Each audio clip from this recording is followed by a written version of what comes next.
So we're going to be now getting into the meat all about stress. And for the next 9-10 minutes, these slides will be about stress. We'll be looking at what is stress, what happens in your body when you experience stress, talking about the fight-flight response. We'll be talking about stressors, stress and MS, including the latest research on stress and MS, and essentially all about stress. So what is stress? Stressors are those situations that increase your stress. Anything that poses a challenge or a threat to your well-being is a stressor. Now, when I talk about posing a challenge or a threat to your well-being, it's perceived. If you have a thought, a fear about something, and there's nothing in that immediate moment that's challenging your well-being, but you're afraid that something might, that's a stressor. Stressors can be physical or psychological, and some stressors are unavoidable. The stress of living with MS. MS is a stressor. As long as you're living with MS, that stressor is unavoidable. But you can learn how to minimize your stressors, and you can absolutely learn how to minimize the impact on your life. So remember, this program is about you feeling more physically and emotionally comfortable. So we'll be spending a lot of time looking at how to both minimize your stressors and how to minimize the impact of stress on your life. What happens in the body when we experience stress? It's actually quite fascinating. We have the same bodies that we've always had. Although we're no longer needing to fight off really, really huge animals, at least most of us aren't, and we tend to live in shelters, so we're not needing to withstand big things that are out there. We can often get away from them. But our body is still built the same way. So our body has a hard time telling the difference between a psychological stressor and a threat to our body. Psychological stress can cause physical distress, and I'll talk more about that when I talk about how the stress affects the body. So it can begin the whole stress experience with a stressor, like an argument with someone, or not having enough time, or an emotional reaction to an MS symptom, or a common one for people, seeing your doctor. Stress can trigger the body's response to the perceived, remember I said perceived, threat or danger. It may not be a threat or a danger, but if you're afraid of something and you're thinking about it, it feels like a threat. And this is the fight-flight response. So what is the fight-flight response? Remember I talked about us having the same bodies as humans as we've always had. So our body has this amazing ability to corral all the resources that are needed to fight something off or to get away from it. This is what you hear about when you hear about a mother lifting a car off her child, is a common one. The fight-flight mode is there to protect us from true impending physical assaults. It helps us, but the body can read a stressor caused by a thought, like a threat from a tiger. And what happens is our mind starts thinking about something that we're afraid of or we're concerned about, and the body begins to go into the fight-flight mode. Now, it may not be, and it isn't as dramatic as if you actually did need to try to lift a car up, but it is enough that we can feel it. And what happens is the body begins transferring as much of its resources as possible to enable you to deal with this perceived threat. So there's a release of neuropeptides, and these cause inflammation. And other inflammatory mediators can be released. Now remember, I talked about before with MS as the result of inflammation, and here we're talking about stress and inflammation, which is why you can understand why it's so important to have this learning about how to help yourself feel more comfortable, because it'll help you with living better with MS. Many physiological changes can happen when we experience stress. You're probably already aware of this. Blood pressure can rise, the breathing becomes more rapid, the digestive system can slow, the heart rate can rise.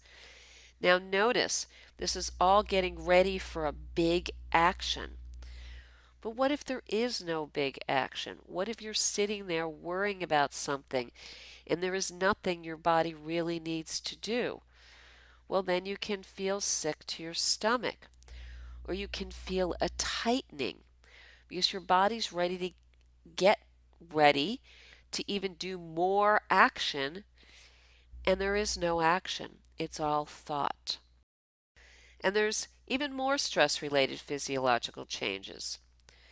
So moderate chronic stressors can cause changes in the neuroendocrine immune interactions. And this increases your vulnerability to inflammation, also increases your vulnerability to colds and other things. There is a tremendous body of research linking stress and people getting sick with small illnesses, like colds. So the immune system begins to shut down. The muscles become tense. There's this heightened state of alertness, which really disrupts sleep. And in general, it doesn't feel good. And you can begin to understand why this can lead to fatigue and discomfort and other difficulties. This is the beginning of understanding when your body is becoming so tense and your sleep is being disrupted that any discomfort that you already have will be magnified. So the body needs to be a little more relaxed in order for you to feel more comfortable. So now we're going to talk more about stress and specifically its relationship with MS. So we all know that stress can't be avoided. Managing it well is one way to live better with MS. And that's what we're going to be talking about. So it's important to note that there is no research, no current research that indicates that stress causes MS. And there has been quite a bit of research on stress and MS, and there is no research indicating this. So you can let go of that. Also, that there's no research that indicates that stress contributes to the progression of MS or that it causes MS lesions. So it's important to just take a deep breath here and recognize that I'm going to be helping you to learn about stress and stress management so you can feel more comfortable. But if you're feeling stress, please don't put additional stress onto yourself by thinking, oh no, what's this going to do with my MS? This is to help you feel more comfortable. There is evidence, there is research that shows, and none of this research, this is all relatively new research. So in order to really say this causes this, there needs to be a large body of research. This is initial research studies, so there is evidence that supports the association between stressful life events or chronic stress and relapses in MS or increase in MS symptoms, at least temporary increase. And you may have noticed this yourself. when you tend to be stressed or unhappy, you may notice that you also feel not physically as good.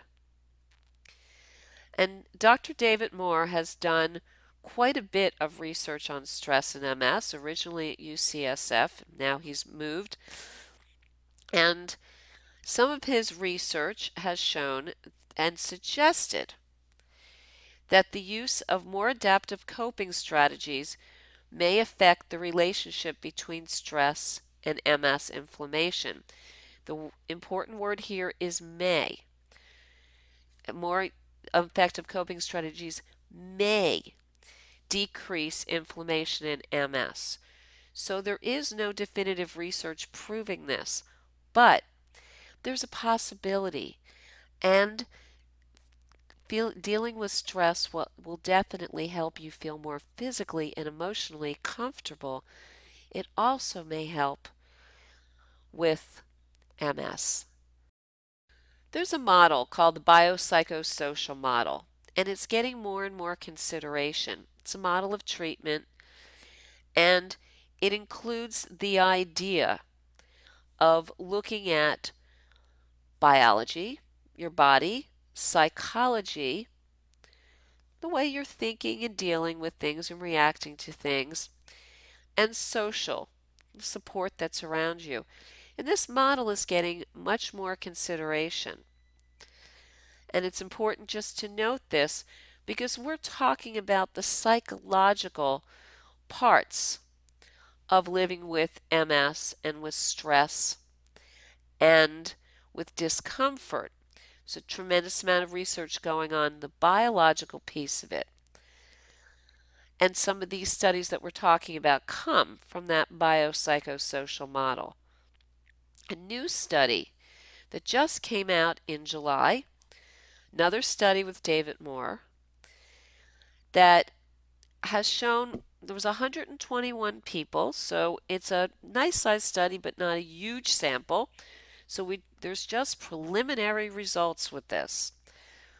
But 77% of those who are receiving the stress management training in the study, it's not this, it was a much longer program, but 77% were free of new lesions during the treatment period, compared to 55% of those who weren't getting any stress management training. Now, this is excellent and exciting. There's a however here. However, after the program ended, this did not continue. It seemed like the results became more equal for those who had gone through the training and those who were in the control group. So the results weren't sustainable. So obviously new research is needed and additional research, but it is exciting to know now that they are seeing a direct result of stress management training and in MRIs, lesions. What we do know, and research has shown this, in the general population, meaning those living with MS and everybody else, poorly managed stress can lead to increased fatigue, balance difficulties, sleep and eating disturbance in elimination, cognitive difficulties, and increased pain and discomfort. So for anyone, poorly managed stress can lead to these things.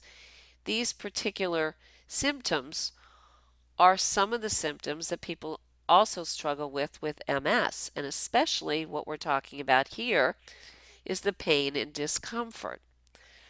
So there is a lot of research showing that the opposite is true. Well-managed stress can lead to increased wellness, energy, physical comfort, and joy in life. There is quite a bit of research showing this. There's not as much research within the MS population, but that's coming along. If you want more information about what I'm talking about and want to read these articles more in depth, this is all available to you in your references. so you can go and look at the articles more in depth. So, let's look at some common causes of stress. Illness, I'm putting it at the top of the list. Yes, any kind of illness, but also to recognize that living with MS is stressful. So, it's helpful to become even better at dealing with stress so that you can deal with your MS better, live better with MS. Difficult personal or work relationships, poor sleep or eating habits. This is important because often we might have difficulty sleeping if we're stressed, but having difficulty sleeping decreases our ability to deal with stress.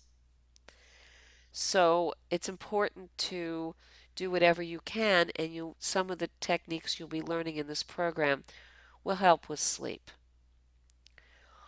Overworking, not enough rest, worrying.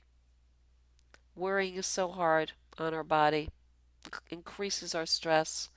We think thinking about it will help us figure it out. It actually stresses us out more.